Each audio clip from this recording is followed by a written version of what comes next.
भजे देवी नारायणि नमोऽस्तुते।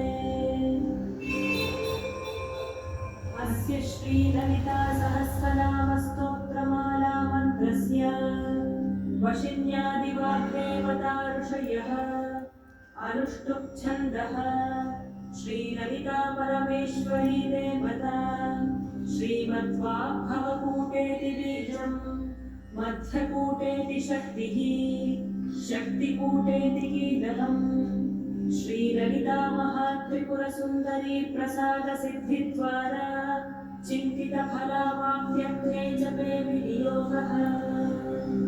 ध्यानम्